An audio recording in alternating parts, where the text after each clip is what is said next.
Fi yw Phil Evans, ni'n ffarmo fan hyn yn Fagr Goch, Rosebush, yn Mynydd Preseli. Ni'n ffarmo 135 erwyn fan hyn, a mae 90 dyn ni lawr yn Sgleddi.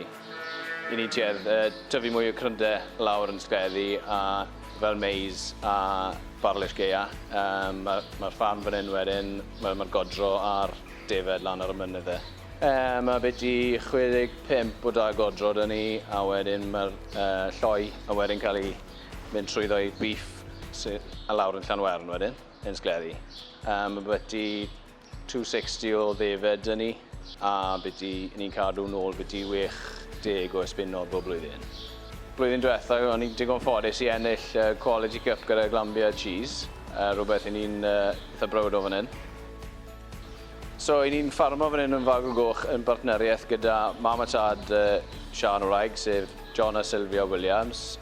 Mae Sian a fi wedi dod yn bartneriad yn y busnes nôl yn 2019. I ni'n edrych i tyfu'r busnes mlaen o fan hyn. Mae John a Sylvia yn rhan bwysig o'r busnes. Llwyr yn y cefndir, mae John Fishing Scrape o nawr. A mae Sylv wrth y godro dy fi yn y boreau hefyd. Fel busnes nôl yn 2019, wnaethon ni siarad yn y biti ffurfio'r bartneriaeth fel bod ni'n gallu creu continuation o'r busnes. So felly daeth fi a Sian yn bartneriad mewn yn y busnes a gaethon ni cyngor trwy Farming Connect a Cara wedyn. So, i ni lawr mynd nawr yn Llanwern, fel chi'n gallu gweld, i ni'n sefyll yn ca o barlish. I ni'n tyfu barlish a maize mwyn trial cadw gymryd energy yn ei gallu o'r ffarm lleol, safio parnu stwff mewn. Mae Llanwern yw ffarm yn anti'r Graig Sian, a mae hi wedi symud mewn â ni yn Fagr Goch nawr, so i ni'n edrych ar ôl y lle yma i hi. Ni'n hefyd yn tyfu seilage lawr fan hyn, a mae'r da beef a lloi beef i gyd o gytre yn dod lawr fan hyn. A ni'n tewhau nhw fan hyn a wedyn ni'n gwerthu nhw ma wedyn. Dechreuwn ni bant gyda Prostock Vets yn cynnig y cwrsau yma.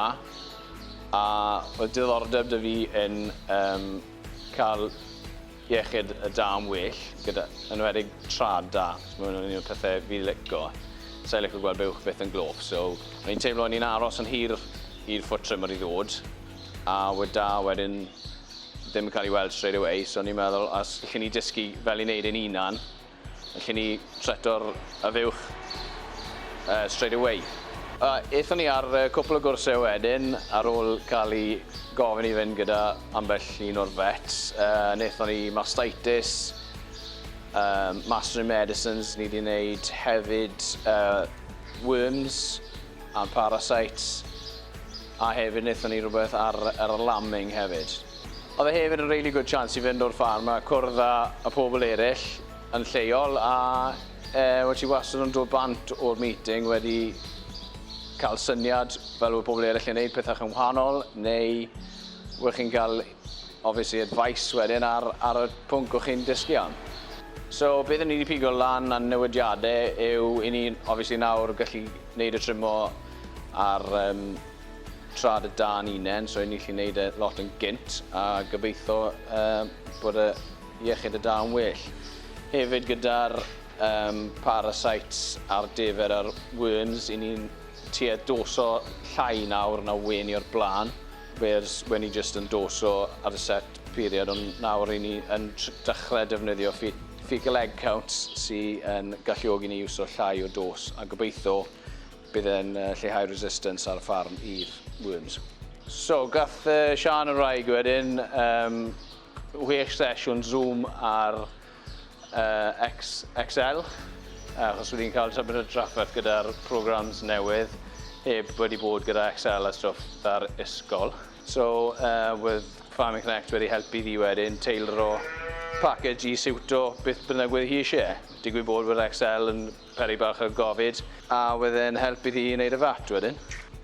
Fi definitely yn annog bobl i cymeryd y cyfle wrth gallu ffarmio, achos i chi wastad gallu dysgu rhywbeth newydd, a mae wastad yn gallu codi safonau chi'ch hunain fel busnes.